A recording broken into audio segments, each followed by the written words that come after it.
Why, hello, YouTube. This is Balamage again, and as is tradition at this point, we've got a Poison SRS guide.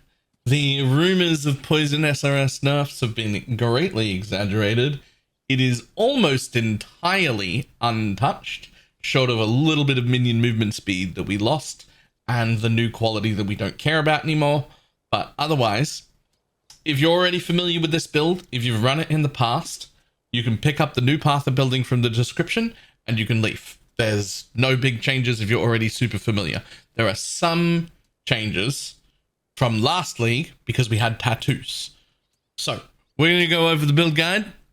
The one thing that I want to go over before we start is that we've had a lot of questions about minions losing their more damage line, which we don't have the new gems in path of building. They used to have minions deal X% more damage. That has been rolled into the base minion as like a more attack damage thing that's just going to be baked into the minion, not the gem. All that did was move where one of our more multipliers sit in the list. And basically because of the way math works, it doesn't matter. It doesn't make any difference to us at all. We do not care. We'll do exactly the same amount of damage.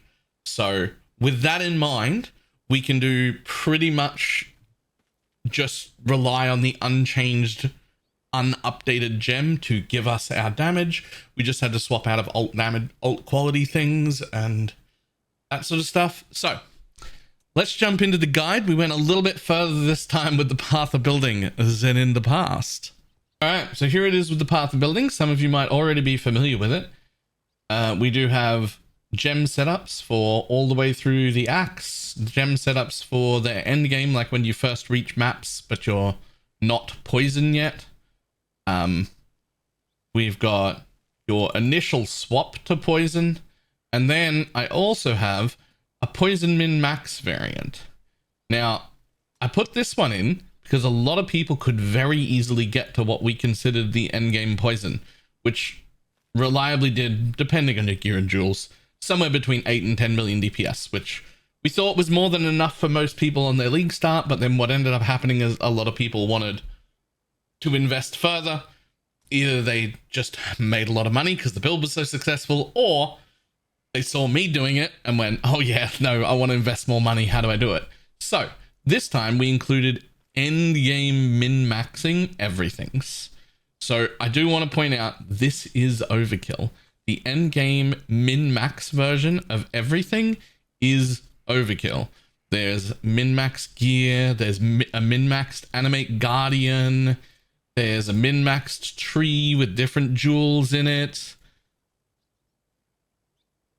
You can see we've even gone as far as getting like 12-point jewels and whatnot. So huge investment in these end ones, but all of this works in stages. You don't have to go through absolutely everything. So we're going to go over a few changes that happened. Oh, one more thing. If you want to get the real DPS of the min-maxed version, you do always have to put your animate guardians in here to give the stats. So the one that's activated by default, that's the one that most people will build. This is all of the normal things, right? This down here will be, oh, I didn't bring the curse enemies with temp chains on hit part down. We keep that. This down here is all commented out. That's these little hash symbols in front. That means none of this is affecting it. If you want to see the full min-maxed version, you have to comment out all of this stuff to make it not work. And then take away the comments from this one to make it work. I couldn't find any easier way to do that. So it's a little annoying, but if we're doing that, you want to be in the end game setup on the skills. And if we're doing that, you want to be in game setup, skills, items, and trees all have their end game min-maxed versions of things. So do be aware if you're going into that to get rid of all of the comments so that you get the full DPS, the full poison cap, overcap, 50, nearly 55 mil damage. So let's put that back to where it was, so that when you guys get it, it's set up for the normal Animate Guardian. Again, super overkill. I would very much suggest investing in different builds rather than going all the way to the endgame min-max variant. However, there are a few different variants that change here that I need everyone to be aware of. One, there are two different shields we could use. There's the Aegis Aurora, which is my preferred method, but it requires way better positioning. You are weak to dots, and when you stand in degen ground or dots of any kind, you lose your energy shield, which we're using as mana, and then suddenly you can't cast anything. So it's only ever so slightly less tanky to have a surrender. In fact, it even looks better in Path of Building, and it has none of the drawbacks. So the surrender is probably my preferred shield, at least to suggest to everyone. It is also worth noting that we just upgrade to that from any life gain on block. If you decide to do the Aegis Aurora tech, which is what I like, you do need to take Mind Over Matter. If you take Mind Over Matter, it means you need to drop a point somewhere. Hopefully, you can drop the minion accuracy node. You need either one accuracy roll on jewels, or this mastery, or minions have chance to blind, which lowers their ability to evade. If you have one of those three things, you're capped. You only need one of them somewhere, and you actually don't need 250. You only need about 190. So one accuracy roll on a jewel, one mastery, one blind. Minions can blind node, anything like that. You can drop that, use that as the extra point. If you're not going with the Mind Over Matter, you can fill out this wheel in order to save points earlier. You can literally just not take these whole back 3 nodes. This is, again, a very expensive jewel. This is very min-maxed. These are very over the top.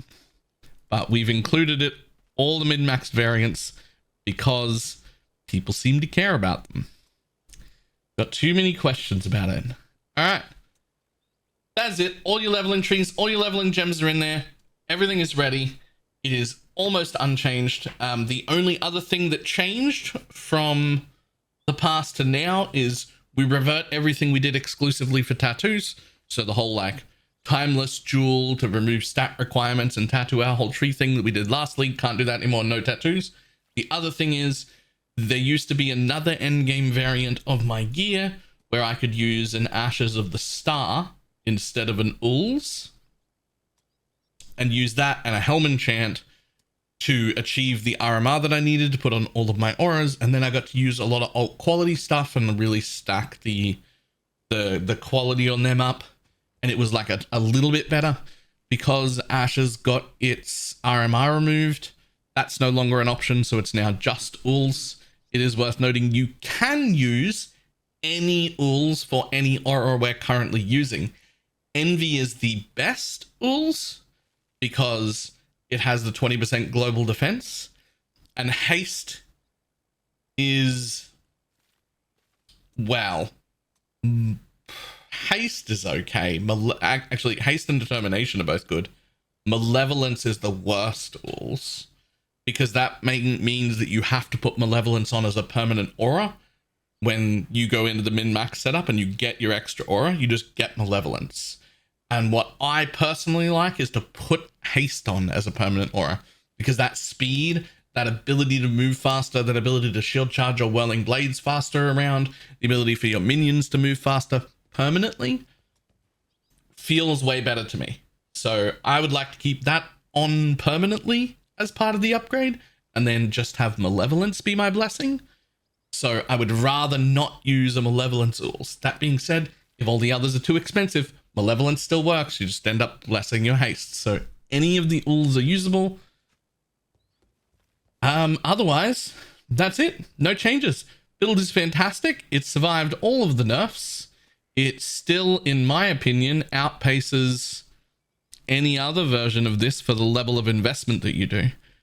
We've had a lot of questions about Guardian. I do think Guardian is up until this stage has been a bit of a trap. It performs way better in the early acts and way better in like white and yellow maps up until just after you get 2 watchstones, which is around the level of investment where you manage to pull like 1 or 2 divines out and you just get to do the scuffed poison setup, like the early poison swap. And as soon as you can do the early poison swap, the Necromancer goes to triple the DPS. It instantly like triples the DPS. It goes from trailing behind by like 20 or 30% the whole way to just tripling the damage, and it just stays in front the whole time. So I found, at least so far, all of the people suggesting Guardian feels really bad to me, because it's, I would play Guardian in a short-term event, a 1-week event or a weekend thing. I would never have played Guardian for a permanent league if I plan on really like pushing into like proper end game things. That being said, I do think there's a little bit of interest from me personally in the replica covenant for the Guardian elemental variant. That might help it quite a lot, but that's going to be something we deal with during the league. We have no idea how rare those are. Those could be stupidly expensive, so I'm not going to plan that. I'm not going to give anyone a build guide on that. I'm not going to rely on that till we find out how reliably we can get it. So Poison SRS, still absolutely fantastic. Mwah. I absolutely love it. That is all. I will see everybody next time. Goodbye.